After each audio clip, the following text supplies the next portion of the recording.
Hello everyone, welcome back to my YouTube channel Ekta nursing classes. आज हम बात करेंगे गैंग्रीन के बारे में।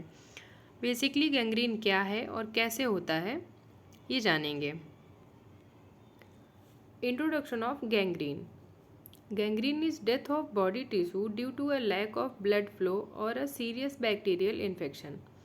गैंग्रीन जो है, गैंग्रीन में एक तरीके से कह सकते हैं कि टिश्यू की डेथ होने लगती है, यानी बॉडी की सेल्स जो हैं, सेल्स की डेथ होने लगती है due to lack of blood flow. या तो वहाँ पर ब्लड की प्रॉपर सप्लाई नहीं है, इस वजह से सेल्स की डेथ होगी, या फिर कोई सीरियस बैक्टीरियल इन्फेक्शन हो गया है, वुंड है वहाँ पर और सीवियर इन्फेक्शन हो गया है, जिसकी वजह से बॉडी के सेल्स की डेथ हो रही है। बॉडी के सेल्स की डेथ होने की वजह से गैंग्रीन होगा। Definition: Gangrene is necrosis of tissue associated with supraadded putrefaction, most often following cooperative necrosis. Gangrene के पहले का जो प्रोसेस होता है वो होता है नेक्रोसिस, यानी कि सेल की डेथ होना। सेल की डेथ क्यों होती है? Due to lack of blood supply, यानी कि इस्चीमिया की वजह से। इस्चीमिया होगा तो फिर वहाँ पर हाइपोक्सिया हो जाएगा, और अगर हाइपोक्सिया हो जाएगा तो फिर सेल की डेथ होने लगेगी। सेल की डेथ होती है और सेल की डेथ होने के साथ साथ इन्फ्लामेशन भी होता है, तो इसे कहते हैं नेक्रोसिस। जो गैंग्रीन के पहले का स्टेप है, जस्ट पहले का स्टेप है, यानी पहले नेक्रोसिस होता है और नेक्रोसिस के बाद में गैंग्रीन। तो नेक्रोसिस और गैंग्रीन में छोटा सा डिफरेंस है, यानी नेक्रोसिस में सेल डेथ होगी और इन्फ्लामेशन होगा, लेकिन गैंग्रीन में क्या होगा? सेल डेथ तो होगी ही, इन्फ्लामेशन भी होगा, बट प्यूट्रिफिकेशन, ये एक बहुत ही इंपॉर्टेंट वर्ड है, प्यूट्रिफिकेशन, यानी कि वहाँ पर सड़न पैदा हो जाएगी। तो gangrene is a necrosis of tissue, यानी टिश्यू की नेक्रोसिस, यानी टिश्यू की डेथ होगी, एसोसिएटेड विथ सुप्राएडेड प्यूट्रिफिकेशन। पर वहाँ पर क्या ऐड हो जाएगा? प्यूट्रिफिकेशन। प्यूट्रिफिकेशन यानी कि सेल्स डैमेज होने के साथ साथ वहाँ पर सड़न हो जाएगी। Most often following cooperative necrosis, और ये होता कब है? नेक्रोसिस के बाद में, क्योंकि पहले वहाँ पर नेक्रोसिस हो चुका है जिसकी वजह से सेल की डेथ हो गई है और इन्फ्लामेशन भी है, और अब वहाँ पर प्यूट्रिफिकेशन हो गया है। ठीक है, नेक्स्ट हम बात करते हैं types. 3 types of gangrene: dry gangrene, wait gangrene and gas gangrene. Dry gangrene begins in a distal part of limb due to ischemia. Dry gangrene जो है वो मोस्टली कहाँ पर स्टार्ट होता है? In the distal part. अब distal part क्या है?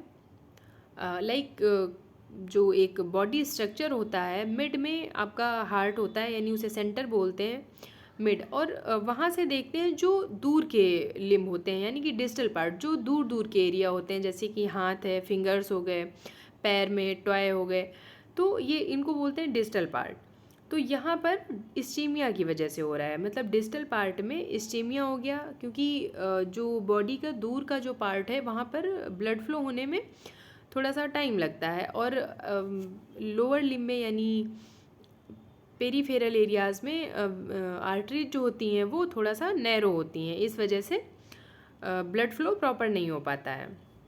तो gangrene is the toes and feet of an old patient due to severe atherosclerosis और arterial obstruction in the lower limb.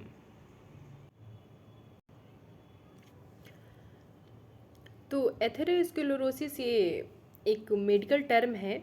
इसमें होता क्या है? एथेरोस्क्लेरोसिस में बेसिकली ये होता है, आर्टरी जो होती है उसमें कोलेस्ट्रॉल का लेवल जो होता है वो बढ़ जाता है, यानी इंक्रीज होने लगता है। कोलेस्ट्रॉल जो है वो काफ़ी मात्रा में बढ़ जाता है और वो आर्टरी में एक मतलब इकट्ठा होने लगता है, एक जगह पर जमा होने लगता है, जिसकी वजह से ब्लड सप्लाई में प्रॉब्लम हो जाएगी। ब्लड सप्लाई में जब प्रॉब्लम होनी, यानी कि आर्टरी जो है वो कोलेस्ट्रॉल की वजह से ब्लॉक हो जाएगी और आर्टरी नैरो हो जाएगी, जिसकी वजह से प्रॉपर ब्लड सप्लाई नहीं हो पाएगी, जिसकी वजह से सेल की डेथ होने लगेगी। सेम ऐसे ही आर्टेरियल ऑब्स्ट्रक्शन है। तो आर्टेरियल ऑब्स्ट्रक्शन में जैसे कि एक डिजीज़ होती है बर्जर डिजीज़। बर्जर डिजीज़ में ये होता है, आर्टरी जो है वो एक श्रिंक हो जाती है, यानी कि सिकुड़ जाती है, जिसकी वजह से आर्टरी नैरो हो जाती है और ब्लड फ्लो प्रॉपर नहीं हो पाता है। या फिर एक कोई भी पर्सन है क्रॉनिक स्मोकर है, यानी वो 10 15 20 साल से वो कंटिन्यू स्मोकिंग कर रहा है, जिसकी वजह से उसकी आर्टरी जो है वो काफ़ी सेंसिटिव हो जाएंगी। काफ़ी सेंसिटिव जब हो जाएंगी तो इसकी वजह से वो कॉन्ट्रैक्शन होने लगेगा उनमें, और जब आर्टरी कॉन्ट्रैक्ट कर जाएगी तो फिर आर्टरी नैरो भी हो जाएगी, जिसकी वजह से ब्लड सप्लाई जो है वो मतलब डिक्रीज हो जाएगी, लैक ऑफ ब्लड सप्लाई होगी, वहाँ पर इस्चेमिया होगा और सेल की डेथ होने लगेगी। ये ड्राई गैंग्रीन में होता है। तो ड्राई गैंग्रीन क्या है, बेसिकली ये डिस्टल पार्ट में होती है और ड्यू टू इस्चेमिया यानी लैक ऑफ ब्लड सप्लाई की वजह से होगी। क्लियर है। नेक्स्ट है वेट गैंग्रीन। वेट गैंग्रीन में स्वेलिंग होगी, ब्लिस्टरिंग देखने को मिलेगी, वेट अपेरियंस होगा, यानी दिखने में वहाँ पर वेट अपेरियंस होगा, यानी हल्की फुल्की ब्लड सप्लाई होगी। ड्राई में कोई भी ब्लड सप्लाई नहीं होगी, वहाँ पर सेल की डेथ होगी, इन्फ्लामेशन भी होगा, बट वहाँ पर ड्राई होगा, वो पार्ट जो है वो बिल्कुल ड्राई होगा। वेट गैंग्रीन में ब्लिस्टरिंग दिखने को मिलेगी, स्वेलिंग होगी और वेट अपेरियंस होगा। ये इसका कॉमन फीचर होता है वेट गैंग्रीन का। It can develop after a severe burn. ये सेवियर बर्न यानी बहुत ज़्यादा पेशेंट बर्न हो गया है, जिसकी वजह से आर्टरी जो है वेंस जो है वो ब्लॉक हो जाएंगी, तो इस वजह से भी जो है वेट गैंग्रीन देखने को मिलेगा। या फिर फ्रोस्ट बाइट या फिर इंजरी में। It's occurs usually in diabetic patient who unknowingly injured a toy और फुट। फ्रोस्ट बाइट यानी फ्रोस्ट बाइट में बेसिकली क्या होता है, टेम्परेचर जो है बहुत ही ज़्यादा लो हो जाता है, और टेम्परेचर जब बहुत ज़्यादा लो हो जाता है तो इसकी वजह से भी वेंस जो हैं वो श्रिंक हो जाती हैं। अच्छा, एक ये डिफरेंस होता है, ड्राई गैंग्रीन में जो है आर्टरी ब्लॉक होती है और वेट गैंग्रीन में मोस्टली वेंस ब्लॉक होती हैं। मोस्टली मतलब आर्टरी भी डैमेज होती है, ऐसा नहीं कि आर्टरी बिल्कुल डैमेज नहीं होती, लेकिन बेसिकली वेंस ब्लॉक होती हैं। और ये डायबिटिक पेशेंट में भी होता है। डायबिटिक पेशेंट में इसलिए जल्दी देखने को मिलता है क्योंकि डायबिटिक पेशेंट में शुगर का लेवल जो होता है वो काफ़ी हाई होता है, यानी बढ़ जाता है। जब शुगर लेवल काफ़ी बढ़ जाता है, जिसकी वजह से वेंस और आर्टरी जो है वो डैमेज होने लगती हैं। जब वेंस और आर्टरी डैमेज होने लगेंगी तो इससे सेल की डेथ होने लगेगी, यानी सेल्स डैमेज होने लगेंगे। और एक और रीज़न इसका ये है कि जब ब्लड में शुगर का लेवल जो है वो हाई हो जाता है, जिसकी वजह से बैक्टीरिया काफ़ी मात्रा में बढ़ जाते हैं, मतलब बैक्टीरिया जो है उनके बढ़ने के ज़्यादा चांसेस हो जाते हैं, जिसकी वजह से इन्फेक्शन जो है वो काफ़ी ज़्यादा हो जाता है, तो इस वजह से भी सेल्स की डेथ होने लगती है। तो ड्राई गैंग्रीन और वेट गैंग्रीन में ये डिफरेंस है। नेक्स्ट बात करते हैं हम गैस गैंग्रीन की। They affect deep muscles tissue. Gas gangrene जो है वो डीप मसल्स टिश्यू को, यानी मसल्स के जो डीप मसल्स के टिश्यू होते हैं उनको अफेक्ट करती। स्किन में become pale and purples red colour. Skin जो है वो या तो पेल होगी या पर्पल कलर में होगी या फिर कभी कभी रेड कलर में भी देखने को मिलेगी। एक बबली अपीरियंस होगा वहाँ पे, जैसे बबल टाइप के बबली अपीरियंस देखने को मिलेगा, मतलब आपको महसूस होगा, दिख जाएगा, विजुअल होगा।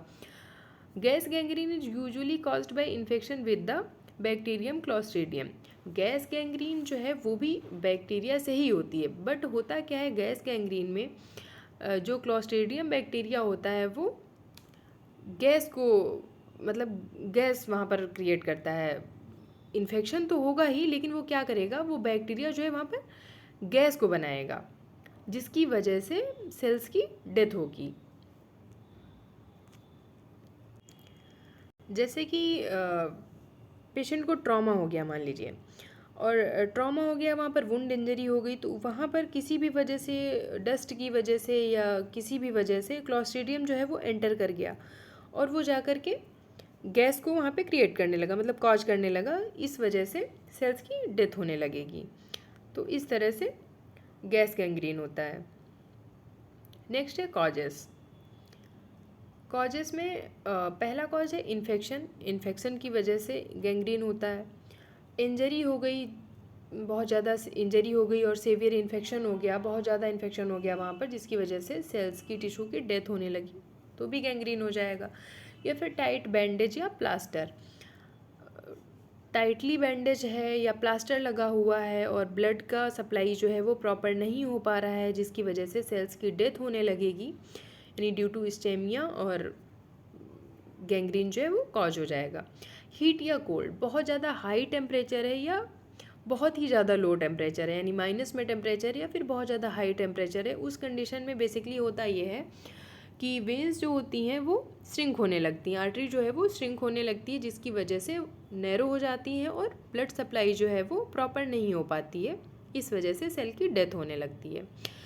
नेक्स्ट है obstruction in blood vessels is that atherosclerosis या थ्रोम्बस फॉर्मेशन, यानी वेन्स में कोई भी वेन्स में अगर कोलेस्ट्रॉल लेवल जो है वो बढ़ गया है और एक जगह पे जमा होने लगा है, इसकी वजह से आर्टरी या वेन्स जो है वो नैरो हो गई है, या फिर कोई थ्रोम्बस फॉर्मेशन हो गया, कोई थ्रोम्बस हो गया है वेन्स में, इसकी वजह से ब्लड फ्लो जो है वो प्रॉपर नहीं हो पा रहा है, ब्लड आगे की तरफ नहीं बढ़ पा रहा है, बीच में ऑब्स्ट्रक्शन हो गया है, इस वजह से भी सेल्स की डेथ होने लगेगी। नेक्स्ट बात करते हैं हम साइन एंड सिम्टम्स की। सिम्टम्स क्या क्या होंगे, अगर गैंग्रीन होता है तो हमें क्या क्या देखने को मिलेगा? स्वेलिंग देखने को मिलेगी, नेक्स्ट ब्लिस्टर्स देखने को मिलेंगे, बहुत ज़्यादा पेन होगा, फॉल स्मेल होगी, बहुत ही गंदी स्मेल आएगी, बैड ओडोर्स होगी, थिन स्किन, वहाँ की स्किन जो है वो बहुत ही पतली देखने को मिलेगी और विदाउट हेयर फॉलिकल्स नहीं होंगे वहाँ पर। नेक्स्ट फीवर होगा, क्योंकि इन्फेक्शन होगा पेशेंट को, इस वजह से फीवर होगा। नेक्स्ट बात करते हैं मैनेजमेंट की, किस तरह मैनेज करेंगे। सर्जरी कर सकते हैं, पेशेंट की सर्जरी की जा सकती है। रिमूवल ऑफ डेड टिश्यू, क्योंकि जो पेशेंट के टिश्यू सेल्स जो हैं वो डेड हो चुके हैं, उनको रिमूव किया जा सकता है। नेक्स्ट एंटीबायोटिक दी जा सकती है फॉर रिड्यूस इन्फेक्शन के लिए।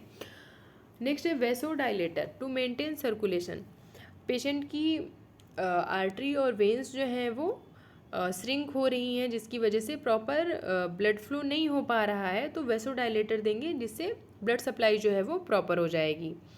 नेक्स्ट थ्रोम्बोलाइटिक और प्लेटलेट ड्रग्स देंगे, इज दैट एस्पिरिन दे सकते हैं, ठीक है।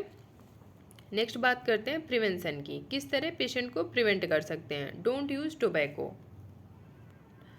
टोबैको का यूज़ नहीं करने देना है पेशेंट को, क्योंकि उससे आर्टरी या वेन्स जो होती हैं वो बहुत ही सेंसिटिव हो जाती हैं और फिर वो कॉन्ट्रैक्ट करने लगती हैं, जिस वजह से श्रिंक हो जाती हैं, तो टोबैको नहीं यूज करना है। Care for diabetic, diabetic patient की केयर करनी है, यानी उनको कहीं पर इंजरी ना होने दें। लूज़ वेट, वेट को लूज करना है, यानी जितना हो सके वेट उतना कम रखें। अर्ली डिटेक्शन, अगर ऐसा चांसेस लग रहा है तो अर्ली ही डिटेक्ट करने की कोशिश करें। इन्फेक्शन, प्रिवेंट इन्फेक्शन, इन्फेक्शन से प्रिवेंट करना है। टॉपिक कंप्लीट हो गया है, कोई कन्फ्यूजन है तो आप लोग कमेंट में पूछ सकते हैं। थैंक यू गाइस, मिलते हैं नेक्स्ट वीडियो में।